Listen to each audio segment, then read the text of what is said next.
बिहारी कहलाना एक वक्त शर्म की बात होती थी। किसके कारण? लालू प्रसाद जी के कारण। ये इतिहास पढ़ना चाहिए। एक समय था कि बिहार में 18 साल से ऊपर के होने पर किसी को कोई आस ही नहीं रहता था रोजगार और काम धंधा का। किसके कारण? लालू प्रसाद जी के कारण, जिसने पूरे बिहार को बेरोजगार बनाया, जिनके कारण बिहार में बेरोजगारी। यदि किसी मुख्यमंत्री के राज्य में मुख्यमंत्री आवास से अपराधियों का डील होता था तो दो मुख्यमंत्री का नाम आता है, वो श्री लालू प्रसाद जी और श्रीमती राबड़ी देवी जी। अभी लोकसभा चुनाव में भी उन्होंने जैसे उम्मीदवारों को उतारा, आप लोग को नहीं मालूम है क्या? कैसे कैसे अपराधियों को टिकट दिया। तो जो अपराधियों को राजनीति में आगे लाना चाहता है, वो ये जो बात करते हैं उनको अपने गिरबान में झांकना चाहिए। आज बिहार के इतिहास को यदि हम समझने की कोशिश करें तो बिहार के अंदर अपराधियों को संरक्षित करने का काम किसी एक पार्टी ने किया तो उसका नाम राष्ट्रीय जनता दल है। यदि किसी एक नेता ने अपराधियों को महिमा मंडित किया तो उस नेता का नाम लालू प्रसाद यादव है।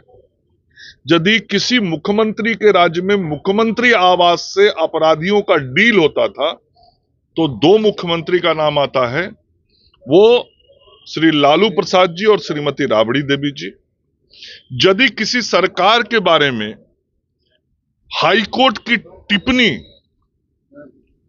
देखी जाए तो वो राजद की सरकार के संदर्भ में ही टिप्पणी था कि यहां जंगल राज है। तो जिसके ऊपर इतने सारे आरोप लगे हों उसको अपने गिरबान में झांक के देखना चाहिए। बिहार को अभी भी अपराधियों को आगे राजनीतिक रूप से बढ़ाने में राजद कहीं पीछे नहीं है। अभी लोकसभा चुनाव में भी उन्होंने जैसे उम्मीदवारों को उतारा, आप लोग को नहीं मालूम है क्या? कैसे कैसे अपराधियों को टिकट दिया। तो जो अपराधियों को राजनीति में आगे लाना चाहता है, वो ये जो बात करते हैं उनको अपने गिरबान में झांकना चाहिए। बिहारी कहलाना एक वक्त शर्म की बात होती थी। किसके कारण? लालू प्रसाद जी के कारण।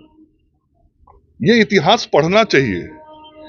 किसके कारण बिहारियों को दूसरे राज्य में जाना पड़ता था नौकरी तलाशने के लिए? एक समय था कि बिहार में 18 साल से ऊपर के होने पर किसी को कोई आस ही नहीं रहता था रोजगार और काम धंधा का। किसके कारण?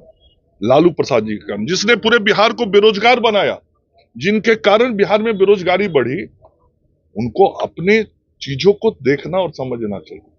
अरे छोड़ दिया आप, और मैं आप लोगों से भी आग्रह करूंगा, मैं जो बातें कहता हूँ जरा जाके उनसे भी पूछा करना। लेकिन आप लोग पूछेंगे नहीं, वो भी करिएगा जरा। राहुल गांधी जो आरक्षण की बात कह रहे हैं, अब कह रहे हैं कि यूटी प्रेसिडेंट में भी। राहुल गांधी जी क्या बात कर रहे हैं? राहुल गांधी जी वही बात कर रहे हैं जो बिहार में एनडीए की सरकार ने किया। मैं उस सरकार में भी मंत्री था। वो वही सारी बातें कर रहे हैं जो नीतीश कुमार जी के नेतृत्व में, एनडीए के नेतृत्व में, आदरणीय प्रधानमंत्री नरेंद्र मोदी जी के नेतृत्व में हम सब लोगों ने जनगणना का काम किया, सामाजिक रूप से जानकारी ली, आर्थिक रूप से जानकारी ली, उसी चीज को कर रहे हैं। इतने दिनों तक कांग्रेस का राज रहा, उनके पूर्वजों का राज इतने दिनों तक देश में रहा, कांग्रेस पार्टी ने राज किया। इतने दिनों तक क्यों नहीं कांग्रेस पार्टी को होश आया? होश तब आया जब एनडीए इस काम को लेकर आगे बढ़ा।